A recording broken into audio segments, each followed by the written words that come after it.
All right. Hello, everybody.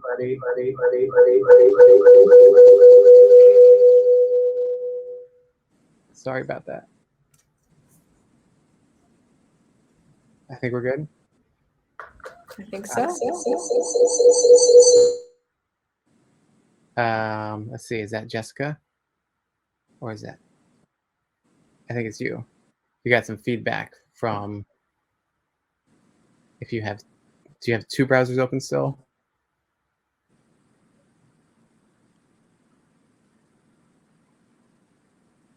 I can't hear Jessica. I muted her. Yeah, I'm good now. Okay.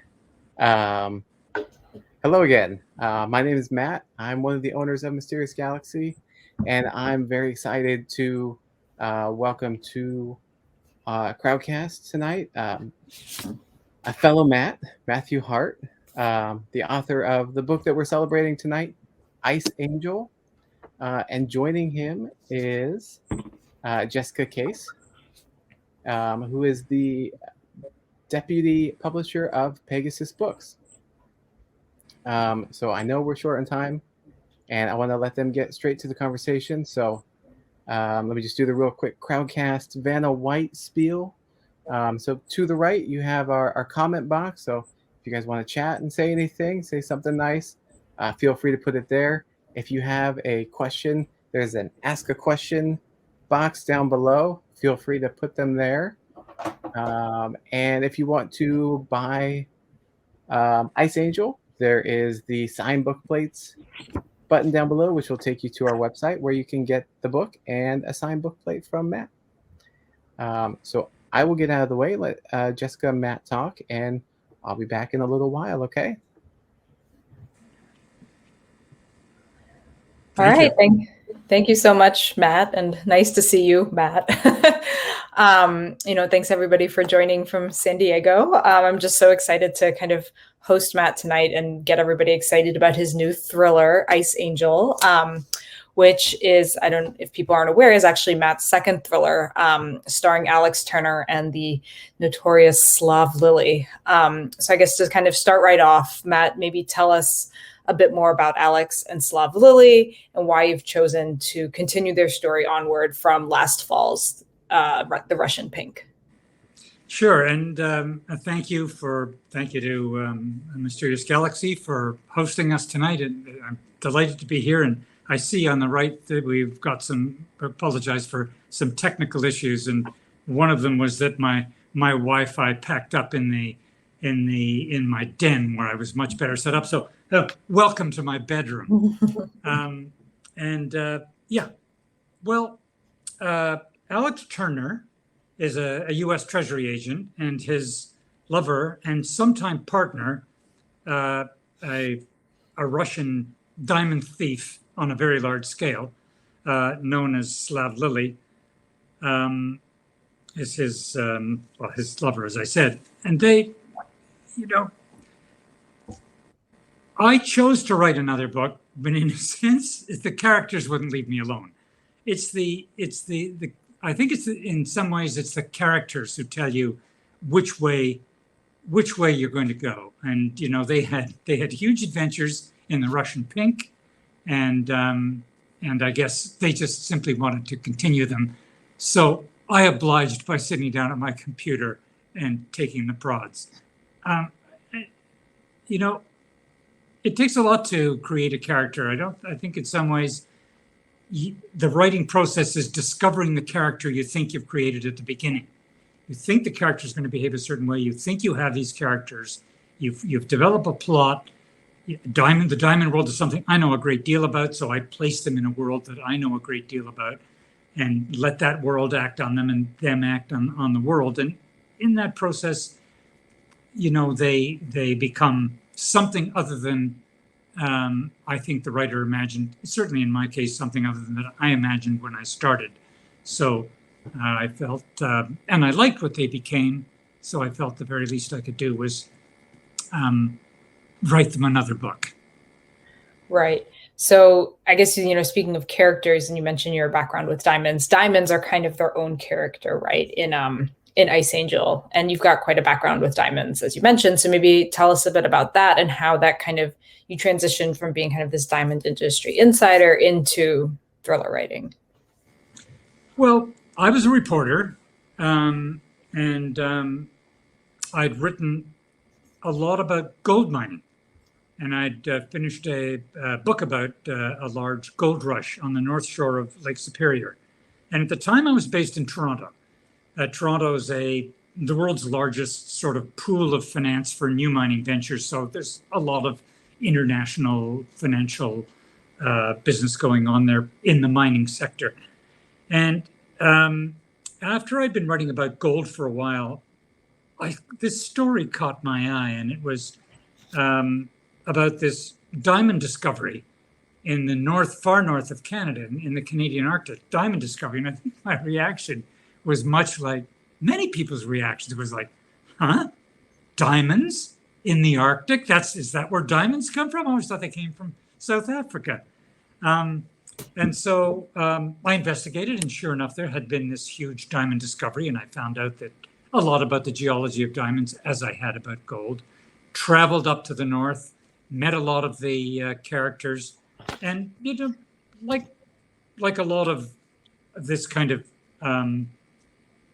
exploration type of business, it's really full of large characters, people who risk a lot of money, who stand to make a lot of money, who often lose a lot of money, and who aren't always, let's say, entirely scrupulous with the truth. So in themselves, they make attractive people for a writer. For a nonfiction writer, they make very attractive people, and I think they play into fiction characters as well. So you're right that diamonds are characters of themselves. They're a mysterious commodity, not at all like gold. You can know everything about gold. You can know it's like one lump of gold, one lump of pure gold is exactly the same as another lump of pure gold. But one diamond is never the same as another diamond. So it's just a world that I think lends itself to storytelling and to fiction. Yeah. So on that note, how much of Ice Angel, which, as people might have been able to guess just from the opening description, is set in these diamond pipes in the Arctic. And so obviously those are real. But how much of the story, and the characters and your inspiration and even some of the geopolitical intrigue that takes place, how much of that is actually rooted in reality? Well, I think it's all rooted in reality, and I think it has to be. There's a lot of adventure and a lot of plot that, of course, the writer has to make up. But I think the overall theater in which it all plays out, the arena of the action, has to be believable. I think that the reader has to recognize that there's something in this. And fortunately, in this case, there is a lot of skullduggery going on in the north. Just today, I noticed this story in the papers today about this new alliance between the United Kingdom, Australia, and the United States to enable Australia to build more nuclear-powered submarines to help combat the expanding Chinese military threat in the Indo-Pacific region. But the Chinese are very active and very ambitious. And if they pose a threat, they pose a threat for more than just that part of the world. In fact, in the Arctic, the Chinese is a very large country, a very rich country, and very resource-poor country for a lot of, like they need their oil. They need to get their oil in other countries. And the Arctic, with the global warming and an increased shipping season, the treasures that are buried in the Arctic Ocean, the resources, the minerals, the oil, the natural gas is of course of a great deal of interest. And China particularly is interested in this. It defines itself as a near Arctic nation. So I set, nuclear submarines going through the Bering Strait, and this alarms the United States. And this is part of my plot is two of the main characters are Chinese billionaire twins, and they have a stake in a diamond company. They bought a share of a diamond company owned by an American prospector and financier, small-scale financier. and then he disappears. So the suspicion develops that they had something to do with him disappearing because they now control his company. And the American defense establishment and intelligence establishment believe that the Chinese are really just using this diamond play, this diamond exploration in the Arctic diamond field, acquiring a property in the Arctic diamond field in order to have a toehold in the north, so that that would give them a stronger claim to the various resources that are up there. Mm-hmm. So I think in that case, it's the book is it's anchored in reality. Absolutely. And even, not just like the geological realities, but there's one particular character. So for people that might not be as familiar with the plot, there are these two Chinese national twins that are competing for one of these pipes where the prospector is found murdered. And one of those twins is modeled off of a very real person that's actually caught in this Sino-Canadian-American triangle of geopolitics. So maybe Matt can illuminate on how he kind of used that story to inspire one of his, to my mind, one of his most enigmatic characters in the book. Yes, thank you very much. I really liked writing about her. Her name is in the book is Jimei, but people who follow other, international events may recognize in her some characteristics of a woman named Meng Wanzhou, who's the chief operating officer of Huawei, the enormous, the titanic Chinese telecommunications company. And Meng was arrested coming through Vancouver by the Canadian police, by the RCMP, on a United States extradition warrant. They cooked up fraud charges against her. I think a lot of people would agree that they're pretty flimsy. But at any rate, the only case they have to make is that there's enough evidence to prosecute her in the United States, and the Canadians would have to extradite her. However, that's going on right now. She was arrested. Huge. I mean, the Chinese really raised a lot of hell about it. They arrested a couple of Canadians. One of those has been sentenced to 11 years for spying. Clearly, it was in retribution for the Canadians arresting Meng Wanzhou. She's this sort of glamorous character. She's under house arrest in Vancouver. So her prison cell is a mansion in the area known as Shaughnessy in Vancouver.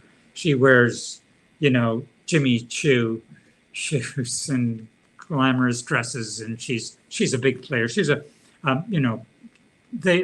she and her family, they're billionaires. They're very closely connected to the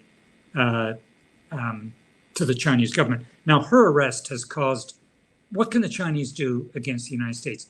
Not that much. They can bluster, they can take little shots here and there, but they can really cause Canada a lot of trouble, and they have. And that's led to some bitterness between Canada and the United States, and that plays into my plot, because Canada and the United States are very close neighbors with a very long, undefended border. But I think maybe most readers won't realize the degree to which the current realpolitik is in fact somewhat bitter. And this enforced arrest of Meng Wanzhou by the Americans forcing the Canadians to arrest her, partly accounts for that bitterness. Yeah, that makes sense. So to bring it back to diamonds again, so on the cover we have these very beautiful white diamonds, and on the last one we had pink diamonds. But this novel stands out because it's actually not just about diamonds. Other minerals actually play a big part in driving the plot and actually eventually in helping Alex and Slavely crack the case. So maybe tell us about those kind of hidden minerals that kind of hold a lot of secrets. Well, they're called indicator minerals. That's the biggest development in diamond prospecting in the last sort of 100 years. The discovery that of these so-called diamond indicator minerals, and what they are is, rather than looking for diamonds themselves, prospectors now look for these particular minerals because they are more numerous than diamonds and therefore much easier to find, and they point the way to diamonds. And the main mineral is a garnet, a special kind of garnet called a G10 garnet or a pyrope garnet. And they're very, garnets come in many hues and colors, sort of orange and this crimson and scarlet. These are these have a kind of a deep purple to them. And the reason they have that, they're quite sexy, and they're gorgeous. I've had them shown to me when I was reporting in the north, and someone had found a particularly dense area of gravel with these garnets in them, and the whole thing just sort of like glows. It has this sort of purple glow, and the purple color of the garnets comes from chrome. And the reason that they're good diamond indicators is that the chrome indicates that the garnets came from the same area in the upper mantle, the deep molten sea of rock, like 100 miles down, the same area that diamonds come from. And in the north, when people started people had been prospecting the north for a long time because it was long considered the kind of area that should have diamonds, because it's an area of very thick rock. And the volcanoes that bring diamonds up are supposed to pass through this cool, thick rock that lends stability to the rising minerals and preserves the diamonds rather than have them turn back into graphite. So it was well known that the Arctic should have diamonds. And in fact, diamonds had been discovered in Siberia.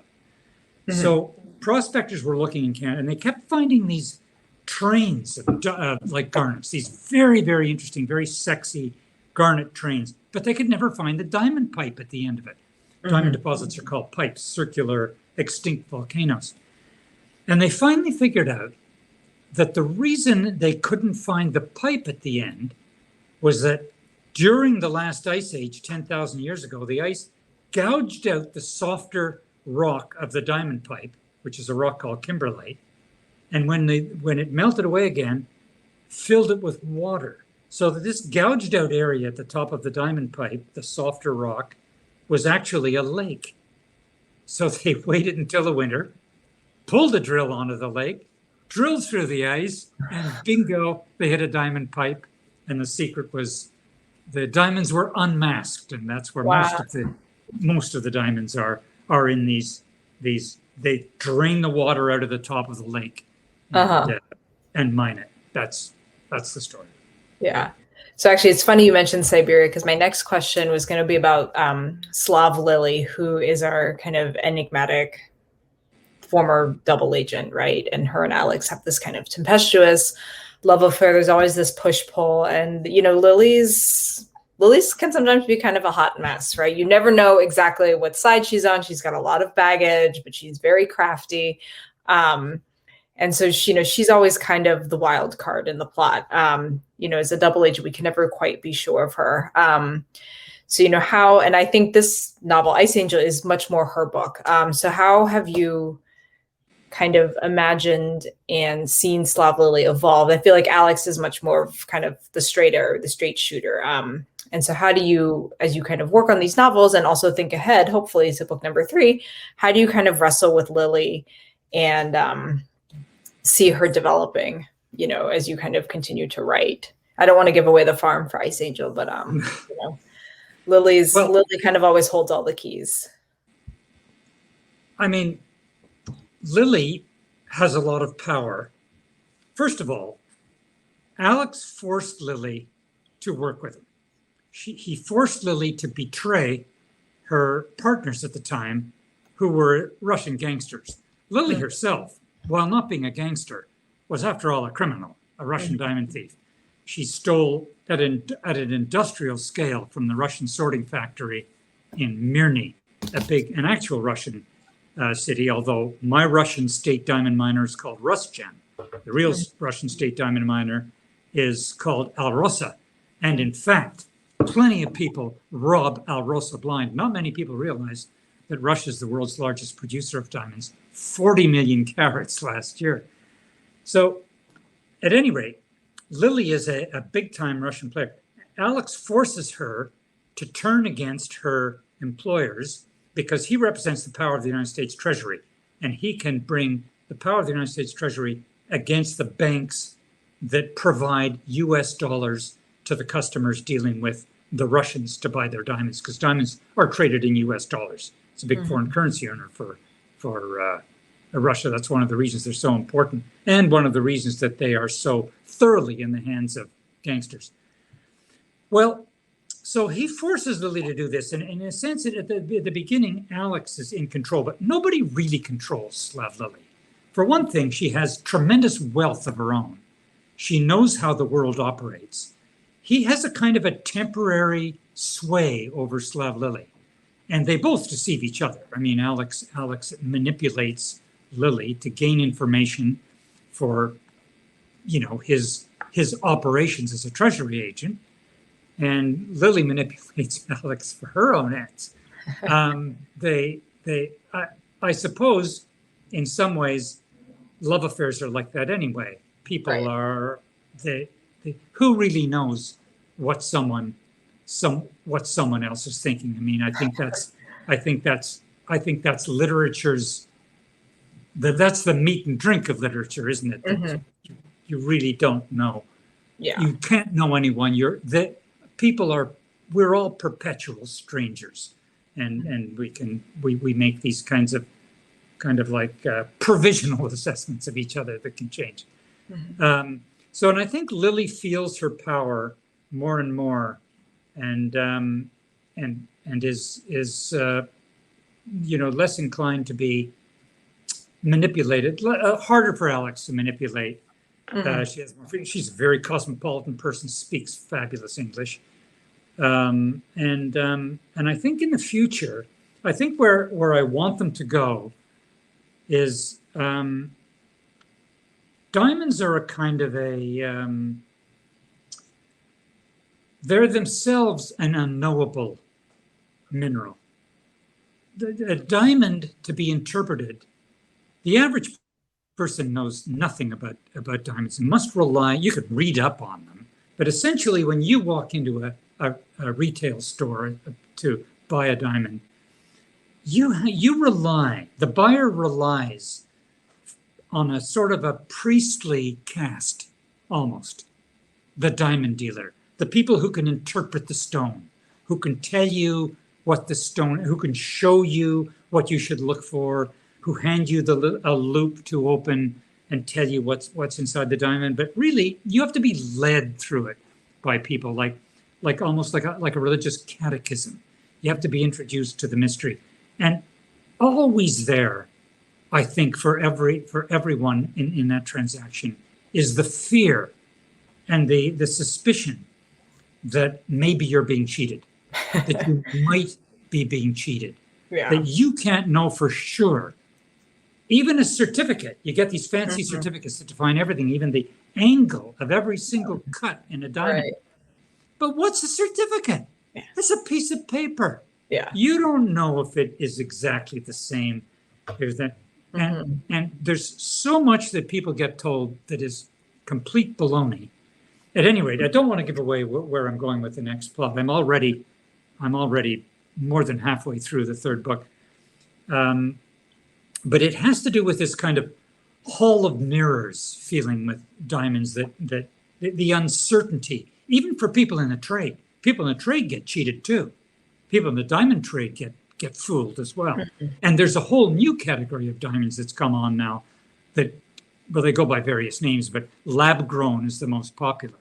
Mm-hmm. As if there's some sort of green thing that is raised in a lab by someone with a watering can.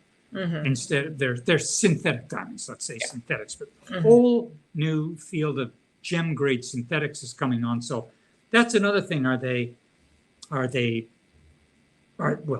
chemically the same as diamonds. So what's the distinction between a natural diamond and one that's grown in a lab? And are they now starting to taint the diamond supply? Might you now be sold as a natural diamond, which is much more expensive than a lab-grown diamond? Mm-hmm. Might that be a lab-grown diamond that you're actually buying, and somebody's just cooked up how can you tell? He says this machine will tell you. You don't know. That's kind of that's the area I want to explore, the the sort of complete uncertainty that is a reflection of their uncertainty with each other as they make their way through a particular problem that is almost an existential problem for the whole diamond world. They must also decide where they each stand. Yeah. And that's the next book. Cool. I can't wait. So I think you might shift gears slightly. This is one of the reader questions that has come in, but it kind of also parlays into what I was going to ask too. What kind of other crime, thriller, mystery writers have inspired you, and what have been some of your favorite reads during quarantine? I know you're working on this third novel, so do you try to read novels and mystery writers that are kind of very outside of what you're doing, or do you try to read books that inspire you and you maybe use to kind of hone your own craft? Yeah, I mean, sometimes I read mystery writers. Well, I read a lot of mystery writers. I read a lot of noir fiction, just in order to see how other writers handle it, how they get through how they keep their language simple, how complicated a plot they have, but how easy they make it to follow the plot. How much is character, how much is plot? That's very different in everybody. And George Pelecanos, I read a couple of his novels recently. Actually, right now I'm reading a novel by Stephen King called Billy Summers, which is about a hitman who's done his last hit, and there's all kinds of problems that have arisen. I don't want to give it away to anybody, but at one point the character says maybe there should be a whole area of noir fiction called The Last Job. This is the last job, and it's so meticulously written. I also read a fantastic novel called Savage Son by Jack Carr, a really great writer. What I liked about him, well, first of all, I like his language because it's very clean and very simple, and also he has this kind of propulsive writing where he keeps you just moving forward, you just rushing forward through the plot, and that's what I try to supply. I think that's my job, to keep the plot. I like things to move swiftly. There has to be enough there for the characters, enough for the reader, but I think it should be almost this rush through a plot. That's the challenge I like as a writer. Yeah, no, that makes sense. So actually, speaking of last job, one of the questions that came in was, your last job was as a journalist. So how did you take that journalist training to write a character whose job was investigation, which is Alex? So how did you take that kind of former career and parlay that into his character? Well, the way I approached it was to evolve a plot, first of all. Set in the diamond world that was believable, and that it was a sort of a geopolitical plot that I knew I could develop through what I knew about diamonds. And so I had to give Alex a background where he also knew about diamonds. So he actually grew up as the son of this man who was a great scientist, the man who developed indicator minerals. And Alex grew up in diamond exploration camps in Africa. A very unhappy childhood, a somewhat abusive father, and certainly an emotionally abusive father. And Alex himself, at a very young age, became a diamond thief until he was co-opted by the CIA because they liked the skills he had, right, and the kinds of people he knew about, and what he knew about diamonds. So Alex has that as a background. However, when I started to write, it was my first project. I'd been, of course, a nonfiction writer and reporter. I didn't realize the degree to which the characters would assert themselves in the process of the writing. In other words, you've got it all set and you think, okay, they're going to go here and they're going to do this, and then they're going to go, they're going to have this fantastic love affair, and then he's going to kill this guy. And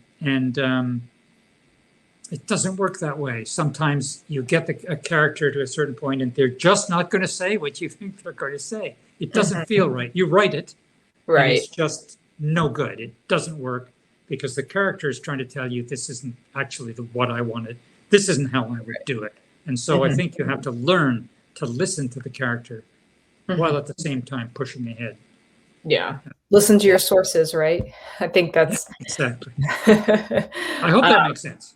Yeah, no, that makes perfect sense. I even remember reading an old Oliver Sacks book, and they say that writers will often dream of their characters, and they will they kind of almost take on almost these like voices in their head, and they can't when they want to go to bed, they can't shut them up. They're like, go away, I'm trying to sleep. So no, I think it's. But I think that's true, and you can all of a sudden like get up in the middle of the night with a whole exchange that you've just thought of, and if you don't write it down immediately, if you don't get up and go into the den and write it down immediately, you'll forget it. Yeah. But you can kind of like hear it. That happens to me on the subway too. And all of a sudden I'm at my phone and writing it down as quick as I can. Yeah, and actually that is a little kind of funny writer's block technique that you have, right? Something to do with the subway, to actually get a lot of actually writing done on the subway. If you're kind of stuck, you'll ride the train. Is that true? I read yes, that. Yes, it is true. It is. It's something that I discovered by accident. But if I find myself, if I have a really bad case of writer's block, sometimes it helps. First, I try to just get away from the machine completely and sit down with yellow foolscap and write. And sometimes that works, to write by hand, because I was a note taker rather than using a recorder in my life as a reporter. So I did a lot of writing. The other one is just I get on the A train, because if I go out I live in the Upper West Side of New York City, and if I catch the B train down to Columbus Circle, I can get on the A train and ride all the way out to Far Rockaway. It's an hour. You sit there, it's noisy, you have nothing but a tiny little phone, and there's nothing to do but write. Most of the time you can't get a call on it. You can't get internet, so there's no surfing. You can't play free cell. You just have to write. You're there facing the little keyboard, and there's something about it that you give yourself the permission to just write, just pour it out. It may be, when you get home, terrible, but you can rewrite it. I mean, I've had as much as 1,000 words at the end of one of these, like maybe 600 words by the time I got out to Far Rockaway, go have lunch somewhere, have a walk on the beach, come back, pick up the train again, come back and write another 400 words. Maybe you'll end up with 600 of those. Yeah. So it's for me that's subway, the A train, try it. Yeah. I recommend it. I like that. So this is another question that got sent in, was there a bit of research that you've done that hasn't made it into a novel yet? Maybe you've earmarked it for the third book. I don't know. But was there kind of a darling that you had to kill, or maybe I made you kill, that you're missing? You mean, is there a character I wish I hadn't killed? Oh no, just a like a bit of research that didn't make it in, something that you were trying to weave into the plot, like something about diamonds. Oh yes, well, it didn't make it in for whatever reason. Well, sometimes you can use them. My editor on the first book, I had this long.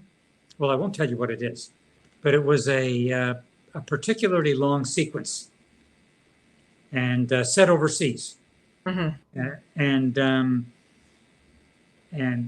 I thought it was fantastic because it was a long build-up, and there was a lot of sort of tradecraft involved in it. How he tries to avoid detection, how he finally uncovers. And the fight he has and the escape he makes, the surprise of the person he meets, and then the escape he makes. And the editor said, no, I should take all this out. It was about 8 pages, like a lot. So just take that out. He gets on a plane, he goes there. That's it. We don't need all this. And I said, that was one of my favorite scenes in the whole draft. I just loved that scene. And she said, well, don't throw it out. Just put it in a file and stick it away. Yeah. And now I'm using it in the third book. Okay. There we go. I have a place for it. So I was able to rescue it. I did put it aside and I didn't throw it out. And I was able to, it took some digging to find it because I didn't create a separate file for it. And I had to go back to a very early version of the Russian pink, which had a different title. Mm-hmm. And I had to remember, oh no, it's not in anything called the Russian pink. It's called the other title that I was using. Mm-hmm. And anyway, I found it and I'm using it. So great. Well, speaking of titles, do we have somebody's asked if you've kind of got a brainstorm of the title for the third book? I do, but I'd rather not say what it is. Okay.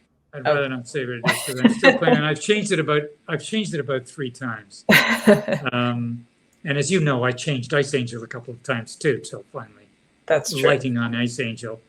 Yeah, And you were one of the people urging me to come up with another solution. Which the solution was Ice Angel. Yeah, titles are tricky. Well, perfect.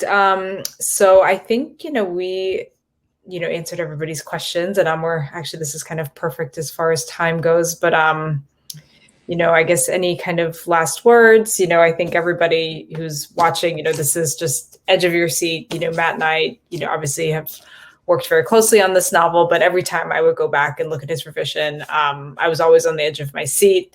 I couldn't figure out the twist, even though technically I knew how it ended.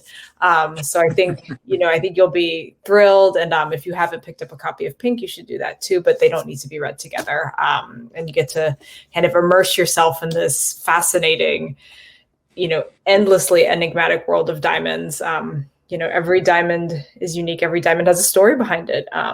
So these diamonds in this case are particularly deadly. So I think with that, Matt from the store will say a few last words. Well, I want to thank everybody who's tuned into us tonight. And it's really great to have a chance to have a kind of interface with readers and to answer the questions and to tell them what it's like. I've written about diamonds now for 25 years, and I still find them interesting, fascinating. I love diamond people. I love the business of diamonds. I love visiting my friends in the diamond world. When I travel, I stay in close contact. I love the diamond gossip, and no day is really complete without some snippet of diamond gossip that we all trade about someone's. Did you see that auction? Did you see that stone? I hear maybe that stone isn't quite as cool as they've been saying, and but that's the diamond business. You always put down. Sounds a lot like publishing gossip, truth be told. So I have a feeling that maybe the money's a little bit less intense. Possibly. Yeah. It feels a little bit more high stakes with the diamond gossip. Yeah. But yeah, I wrote a story about a diamond once that we were called the Lasedi Larona, our light in the Tswana language. It was an 1106 carat diamond when I went to see it. It had been 1111 when they dug it out, and they washed it out, and a bunch of it in acid, and part of it dropped away. 1106 carat rough. I held it in my hand. It was this beautiful. It was about the size of a big egg. Gorgeous, gorgeous, gorgeous diamond. And they thought they were going to get more than north of $100 million for that diamond. I went to the auction, which was at Sotheby's in Mayfair in London, and it didn't even sell. Why is that? My heart almost stopped. Well, I wrote a story about it in Vanity Fair, which explains it in quite a bit of depth, and you can find it online, why buyers shun the world's biggest diamond. But basically, that diamond was assassinated by gossip, assassinated by the people who thought they would make money out of it, but wouldn't have if it had sold directly from the mining company at auction. Rough diamond being sold at auction, unheard of. They wanted it to go to broker-dealers and be polished by them and then sold. They talked that diamond down, and it fell on its face, and it was just shocking. It was like seeing someone, seeing a friend fall on his in some public situation. I found it very sad. Yeah. And besides, I had to totally change my lead because I had my complete story written. All I had to do was fill in the price, and I was done. I had to go back to my hotel room and totally rewrite the lead. So Yeah. that's Diamonds. Yeah. Well, I have to thank you for writing Russian Pink and Ice Angel, because the diamond industry sounds fascinating, and this is about as close as I think I'll ever get to it. And it's much more affordable for me this way to read about it in your novels. So like Jessica said, go out, go to Mysterious Galaxy. We have it on our shelves right now, or you can get it online at the button below. Buy Ice Angel and buy Russian Pink while you're at it. Otherwise, I just want to thank both Matt and Jessica for joining us tonight and taking time out of their evenings to talk about diamonds and mystery and geopolitics, all things that I love. And yeah, with that, we'll sign off and say goodnight. Okay. All right. Good night, everyone. Very much. Good night, everybody. Thanks for coming out.